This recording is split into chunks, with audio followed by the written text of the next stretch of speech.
All right, what's happening, guys? Welcome back to the Dukes of Off-Road Hazard Garage Time. We've got to put a blue spring kit in the old F250 6-liter because apparently there's not enough power to give the fuel to the heads, to the cylinders to make me go somewhere. So we got to do it with the quickness of a cougar, and we got to install this blue spring kit. So rumor has it, it's pretty simple. You got to take a bunch of crap out of the motor compartment, engine compartment, but we're not going to do that. We're going to freaking work around that. So let's take a look at the parts.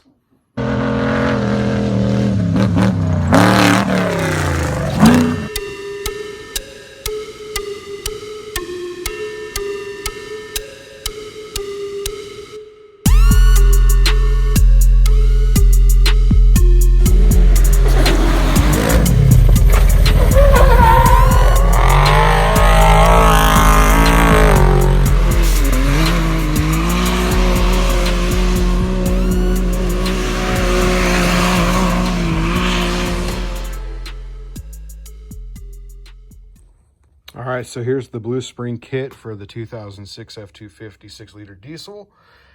Right there's a part number. It's basically just a Continental blue spring that the Ford repackaged and then charged triple for. So that's a good deal, not? It's like 80 bucks at the Ford dealership. And then there's your fuel filter. That thing was like 600 bucks at your local dealership. Bunch of paper crap, but I just used the factory stuff because they are indifferent than the other ones, you know, and you don't want to be screwing the pooch and putting the wrong filter in there. So yeah, that's the internal one. Maybe this is the, maybe that's the old fuel rail or on the frame itself. So comes with some gaskets and some other knickknacks and souvenirs. So yeah, part numbers will be listed down below, but there's your fuel filter, your FD 4616, and then your part number for the blue spring kit. So we're gonna do a cold startup before we install the blue spring kit. I wanted to see if it makes it quieter. Rumor has it, you put the blue spring kit in, the truck will get a little quieter. So let's do a cold startup on a 2006 F250 6-liter diesel.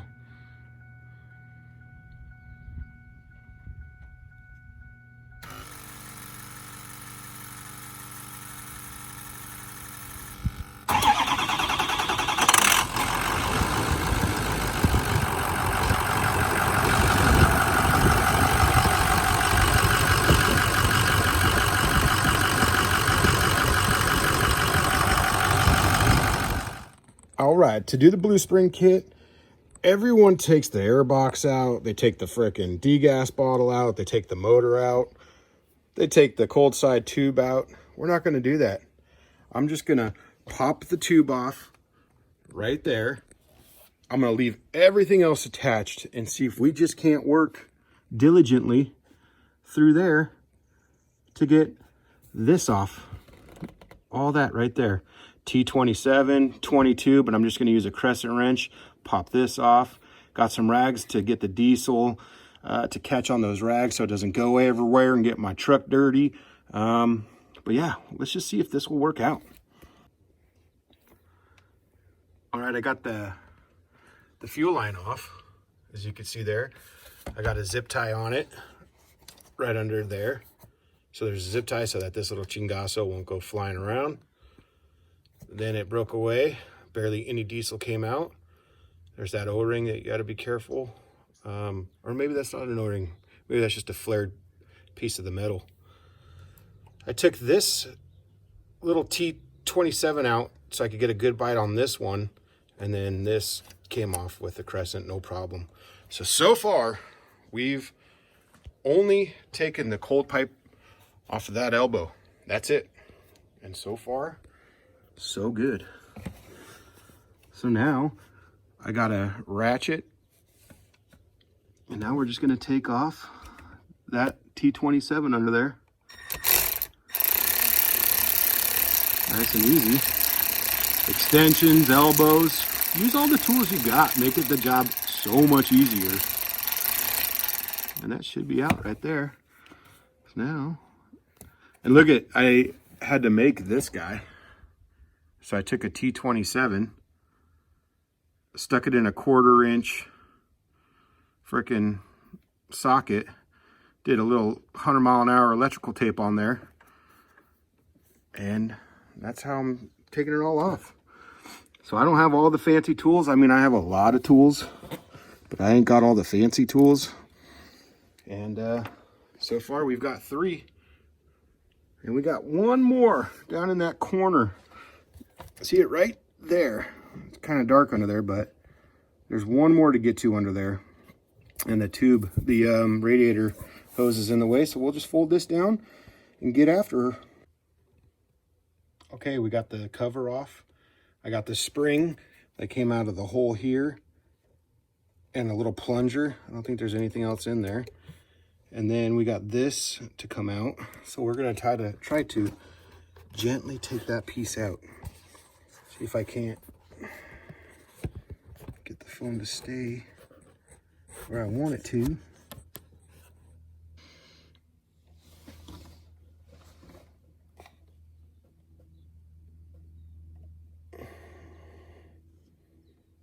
Yeah, this little guy's in there. So we're gonna just try to pull that out. All right, so we were able to pull that little plunger out. No problem. No breakage. O-ring still on there. I mean, it looks pretty clean. She's only got 24,000 miles on her. Here's the not so blue spring kit.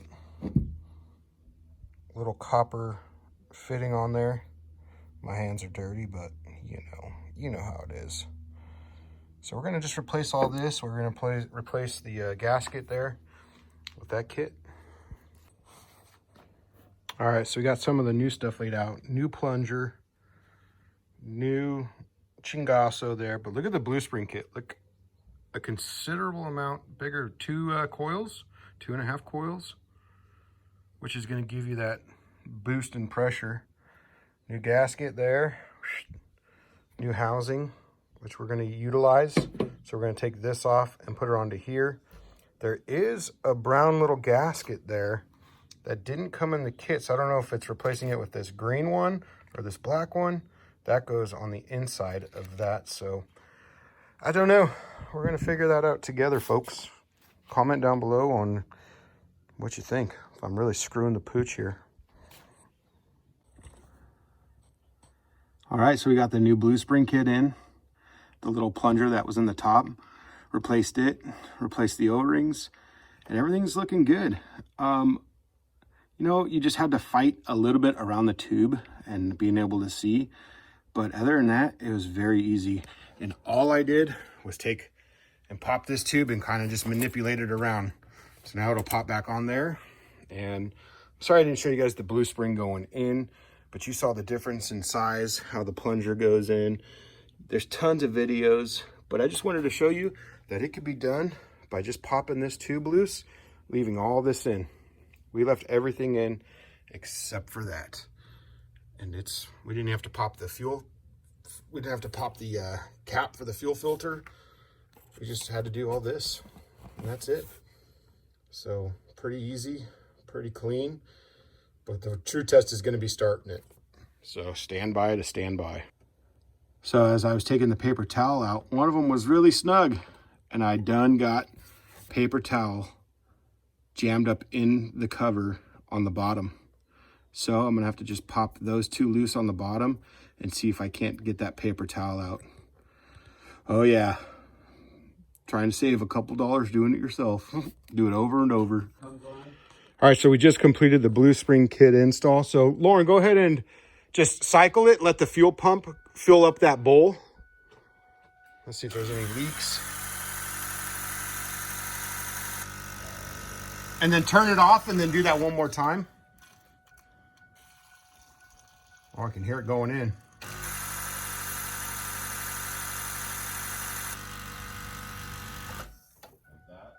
And go ahead and fire her up now. Hopefully no diesel will go shooting everywhere.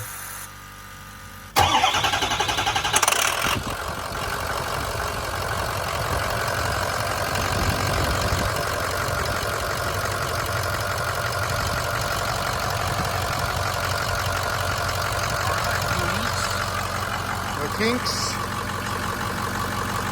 All right. right, so trying to get the cold side tube back on that elbow, nightmare situation. Definitely takes two people. Had to use the crowbar and get a bite on that there eyelet right there. If you could see it right there, get a bite on that eyelet and then kind of just push the tube. You can see where a little bit of marring happened, but I put a towel in there. You got to push the tube, kind of cranks that way, but that way, and then take a mallet, a rubber mallet, and I gave it some love taps right over here and just freaking try to get it on. A little bit of water to lube it up a little bit, just a little bit of water to give it that lube. No soap or additives or anything like that because I want that water to dry. But man, that was the biggest pain, was trying to get this tube back on that elbow. But we started her up. We got no leaks or anything like that, which is killer. It sounds different. I don't know if I like the sound it makes now. I don't know. It's kind of Copernicus to me. But we'll see how she drives. And we're headed to Vegas. So here in a couple days. But definitely give her a try. Well, we done finished the Blue Spring kit. It was pretty easy. The hardest part was putting that stupid tube back on that elbow. But other than that, man, we were able to save maybe a couple $100 in labor and learned a few things along the way. Hopefully my truck will run. I'm gonna take it to work tomorrow. And then the next day we're headed off to an off-road race somewhere. But yeah, it wasn't too bad. Way easier than having to take the air box out. Way easier than having to take that whole tube out on the cold side, top and bottom. I just took, which I lied to you guys, I did take the return line from the degas bottle to the radiator. So I did lie to you. I took two things off, two things to work around. But way easier than taking everything apart. So you saw it, we did it, we accomplished it, we navigated around that freaking thing. The Blue Spring kit, I don't know if it's gonna work or not. Who knows? These diesels have all kinds of problems, but again, she ain't 80,000 bucks. So I just went with the old school diesel. It's not too hard to work on. I could pull the turbo myself. I could do the heads myself. I could do everything, lift the cab off in my driveway. Hopefully I'll never have to do that, but I just do everything myself, save some money. The money I use to pay for labor, that I would use to pay for labor, it's gonna buy me tools. So you like it, subscribe to it. If you have subscribed already to me, thank you so much. It means a lot to me. I wouldn't do this if it wasn't for my subscribers or anybody just watching this. There's tons of awesome Blue Spring videos that Diesel Tech Ron does. Rest in peace, brother.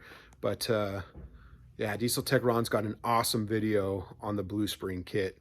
I just like to do my own videos so my kids can watch it one day when they get this truck when I'm long gone off this earth. Long gone. So anyways, again, like it, subscribe to it, and we'll see you at an off-road race here in a couple days.